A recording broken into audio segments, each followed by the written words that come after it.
The pH of a solution of H2O2 is 6. Some chlorine gas is bubbled into this solution. Which of the following is correct? Okay, first let's find out what happens if you bubble chlorine gas into H2O2 solution. So the pH of H2O2 solution that is given to us is 6. H2O2 is what? It is hydrogen peroxide which has OO linkage.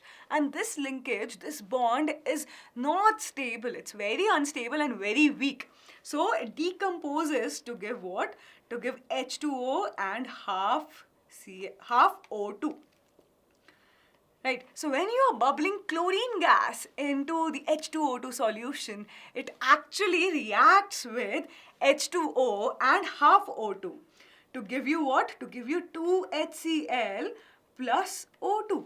And HCl is what? HCl is highly acidic in nature, right? So let's find out what exactly the resultant reaction is. So H2O2, it will decompose to give you what? H2O plus half O2. And this H2O and half O2 that you have in the solution, this will react with chlorine gas that you are bubbling to give what? To give 2 HCl plus O2. So what is the next reaction that you have? Well, half O2 cancels, H2O cancels, and what do you have? You have H2O2 plus Cl2 giving you 2 HCl plus O2. So this is the resultant reaction. Okay, after knowing all of this information, let's go through the statements one by one. So the first statement is the pH of the resultant solution becomes 8. Absolutely not. Why? Because HCl is highly acidic in nature. It is highly acidic in nature. So the pH of the solution cannot exceed 6. It's going to be much less than 6. So option A is not correct. What about option B? So hydrogen gas is liberated from the resultant solution. Well, no, we just found out which gas is liberated. Oxygen gas is liberated, right? Okay, let's have a look at option C. The pH of the resultant solution becomes less than 6 and oxygen gas is liberated. Well, yes, that's exactly what we talked about, and this makes option C absolutely correct. Now let's have a look at option D also, which says Cl2O is formed in the resultant solution. No, absolutely not. So the correct option to this question is option C. Calculate the weight of Na2CO3 of 85% purity required to neutralize 45.6 ml of 0.235 normal H2SO4. Okay, so what has been given to us that we have to neutralize Na2CO3 with H2SO4, and for that we know what? We know that milliequivalents of Na2CO3, they're going to be equal to what? Milliequivalents of H2SO4. And for H2SO4, we have been given normality and volume as well.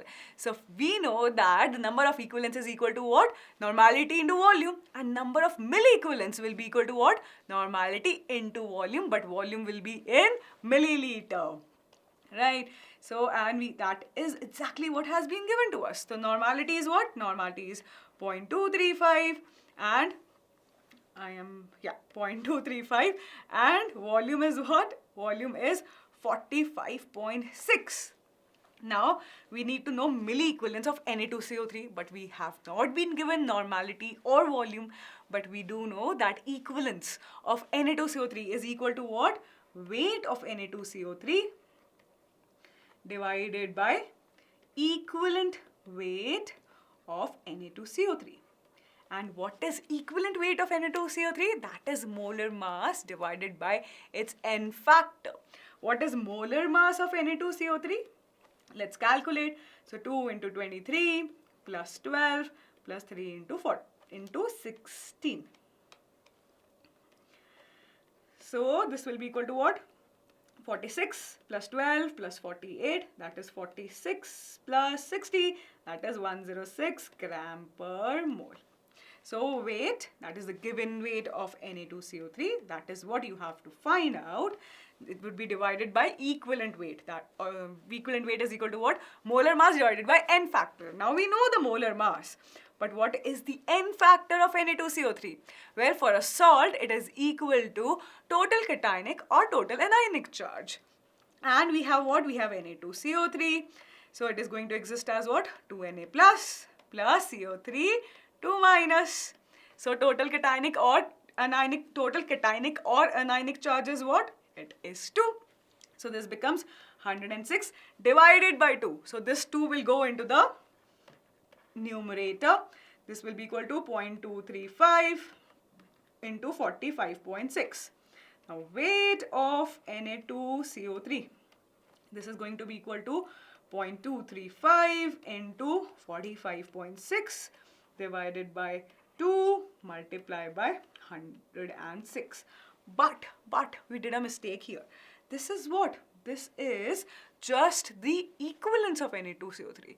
But we needed milliequivalence of Na2CO3. So what would we do? We multiply it by 1000.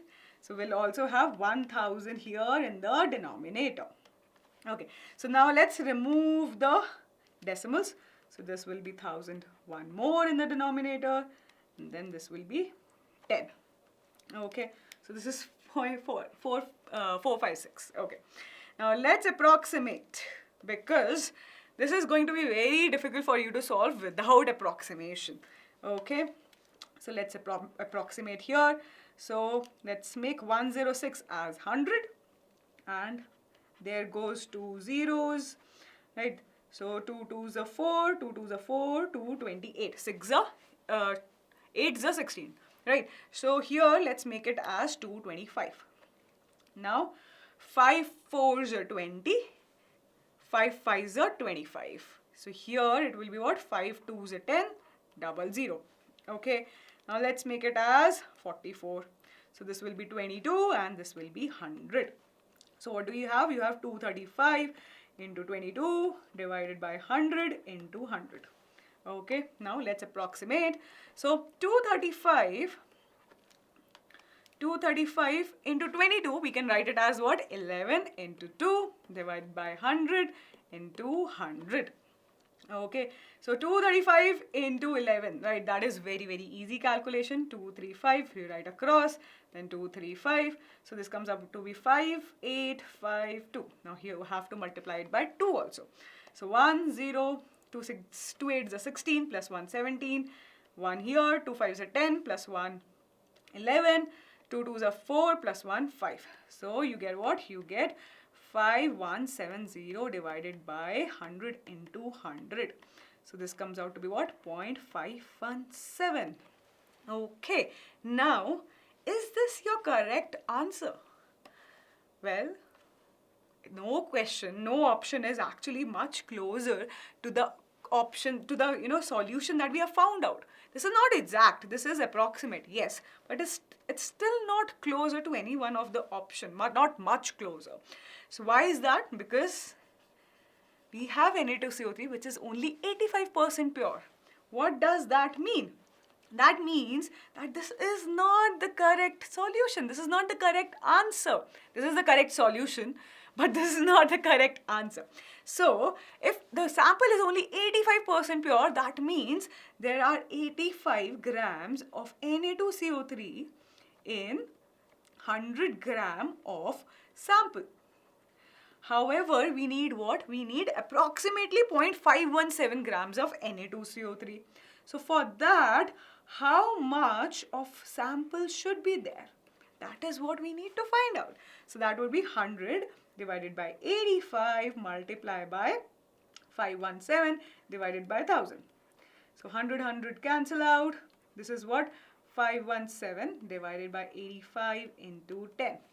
Let's see, it's 85 into, let's say, 6. So this is 6 5s are 30, 3 0, 6 8s are 48, plus 3 is 510. So it's very, very close. We'll write here approximate only. So it comes out to be what? It comes out to be approximately 6 divided by 10, that is 0.6. Now do we have an option very much closer to this? Yes, we do have, and that is option D, which is our correct option. Calculate the pH of a solution which is 10 raised to minus 1 molar in HCl and 10 raised to 3 molar in CH3COH. Ka is equal to 2 into 10 raised to minus 5. Also calculate H plus concentration from CH3COOH, and we have been given 4 options. Okay, so what do we have? We have a solution in which we have HCl and we have acetic acid, that is CH3COH. For HCl, we know that it is a what? It is a strong acid. So it is going to completely dissociate into what? H plus ions and Cl minus ions. And this will be in the aqueous medium. Now what about acetic acid? Well, it is a weak acid, so it will dissociate, but partially dissociate into what? Acetate ions in the aqueous medium plus H plus ions in the aqueous medium. Now, since we have an equilibrium in the solution which is giving out H plus ions as a product, and we also have HCl which is completely dissociating into H plus ions and Cl minus in the solution. So this is what? This is an example of common ion effect. So here the H plus ions concentration will increase. So if the concentration of the product increases, what happens? The equilibrium shifts in the backward direction. This is what? This is Le Chatelier's principle, right? So if earlier we would have said that CH3COH is a weak acid, right, with K, very low Ka, now H plus ions and acetate ions are combining to give what? Acetic acid. That means the H plus concentration, because of acetic acid, H plus concentration because of acetic acid is almost negligible. So what do we say? Can we say that in the solution the H plus ions that are present are what? They are mainly because, mainly because of what? HCl. Why?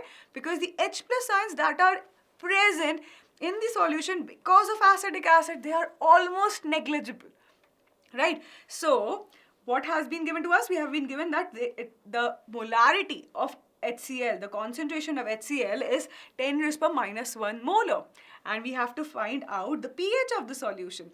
And pH is what? Minus log of H plus concentration. And we just arrived that the H plus concentration present in the solution is mainly because of what? Is mainly because of HCl. Why? Because we are neglecting the concentration of H plus ions because of acetic acid dissociation. So this becomes what? This becomes minus log of 10 raised to minus 1. Now, this is the property of log. Minus 1 will come in front. This will become log 10. So this is log 10 base 10, that comes out to be 1, and minus 1 comes out to be 1. So the pH of this solution is 1. Okay, what else we have to calculate? We have to calculate the H plus ions from CH3COH. Okay, we already assumed that it is very negligible, right? Very small value. Now let's find out what its value is. So if we have CH3COH, that is a weak acid, dissociating into what? CH3CO minus, acetate ions and H plus ions. This is also an aqueous medium. So let's say at T is equal to 0, the concentration of acetic acid is C. What would happen at T is equal to T equilibrium? And at T is equal to 0, the concentration of acetate ions and H plus ions would be 0. Now at T is equal to T equilibrium, C alpha is going to dissociate. So what would be left? That would be C minus C alpha. And what would be the concentration of acetate ions and H plus ions in the medium, in the solution? That would be C alpha, C alpha. But what do we just calculated, we just assumed that the concentration of H plus ions is what? It is only because of HCl. Right? Remember that. Okay. So let's say Ka. Now Ka is what? Dissociation constant. That is equal to C alpha into C alpha divided by C into C minus C alpha. Here C alpha, right here, the concentration of H plus ions, we can write it as what? 10 to the power minus 1. Why? Because we assumed that the concentration of H plus ions mainly in the solution is because of the HCl, and the concentration of HCl is what? 10 to the power minus 1, and since it is completely dissociating, so 10 to the power minus 1 will dissociate to give what? 10 to the power minus 1 molar of H plus ions and 10 to the power minus 1 molar of Cl minus ions. Okay, and we have been given Ka value as 2 into 10 to the power minus 5. 2 into 10 to the power minus 5. So here we have C alpha, because that is the concentration of acetate ions, into 10 to the power minus 1. That is the concentration of H plus ions. And here we have C into 1 minus alpha. See, this cancels out. Okay. And since Ka value is very small, so we'll neglect alpha in terms of A since it is very, very small. So what it becomes? 2 into 10 to the power minus 5 is alpha into 10 to the power minus 1. And we are neglecting the 1 plus. So alpha is neglected, so the denominator becomes 1. Okay. So what is alpha? Alpha comes out to be 2 into 10 to the power minus 5 divided by 10 to the power minus 1. That is 2 into 10 to the power minus 4. This is alpha. Okay. Now what is C alpha? C alpha is the concentration of H plus ions because of the dissociation of the acetic acid. And that's what we have to calculate. We have to calculate the concentration of H plus ions from acetic acid. Okay. So we have got the value of alpha. What do we need? We need the value of C. And what is the value of C?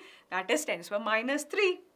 Okay, so what will be C alpha equal to? So C alpha will be equal to 10 to the power minus 3 into 2 into 10 to the power minus 4. This comes out to be what? 2 into 10 to the power minus 7. That is the concentration of H plus ions from acetic acid. And if you look at the number, you can totally understand why we neglected it in comparison to 10 raised per minus 1. That was the concentration of H plus ions from HCl in the solution, right? Okay, now let's check out the correct option. So what we have got pH, that is equal to 1, and concentration of H plus ions from acetic acid as what? 2 into 10 to the power minus 7.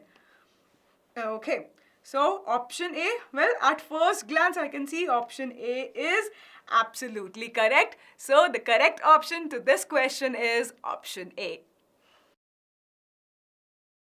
Complete oxidation of ethane yields, and we have been given 4 options. So what is oxidation here? Oxidation of ethane. Well, it's nothing but the combustion reaction.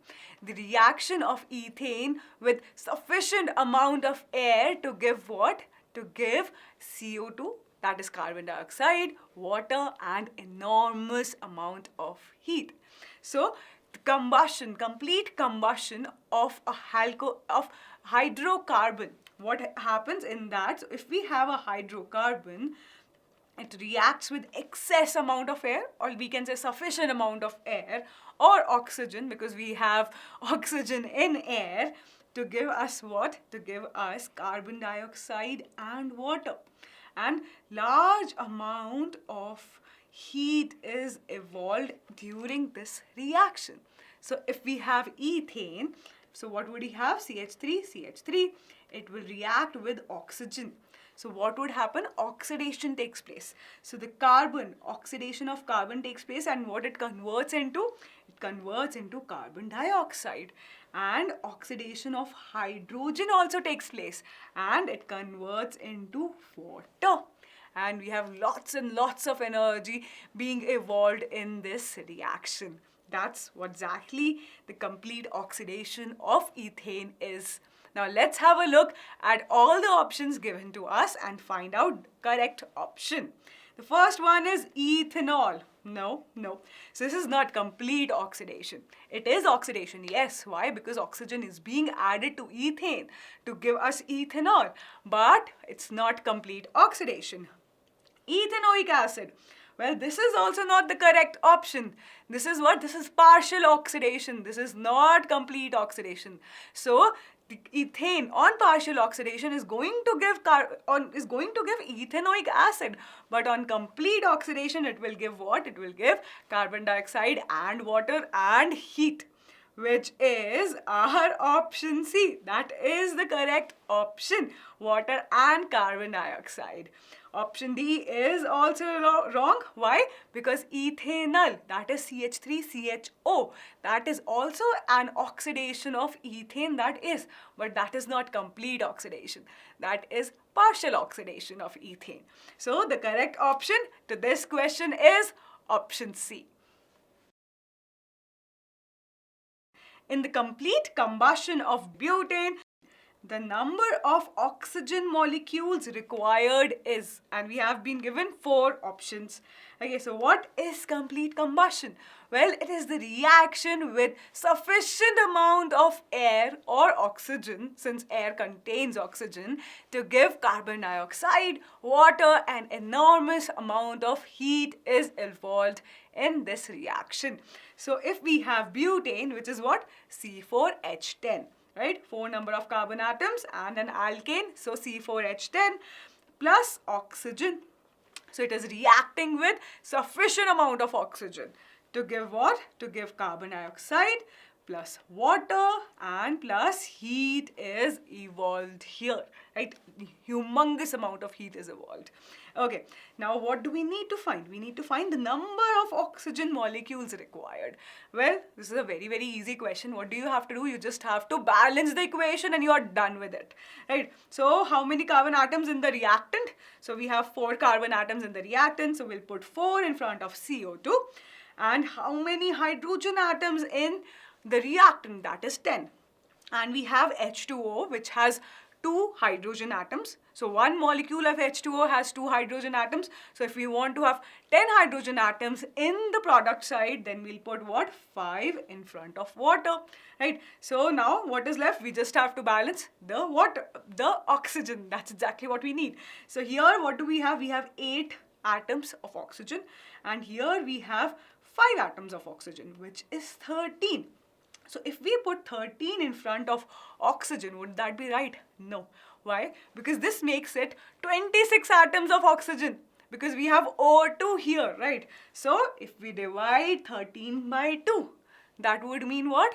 That would mean now we have 13 atoms of oxygen in the reactant side, and this is the balanced reaction. So for the complete oxidation, complete combustion of butane, what do you need? You need 13 by 2 molecules. So complete combustion of 1 molecule. Complete combustion of 1 molecule of C4H10, you need 13 by 2 molecules of O2, right? And let's see which option is the correct option. That is option A.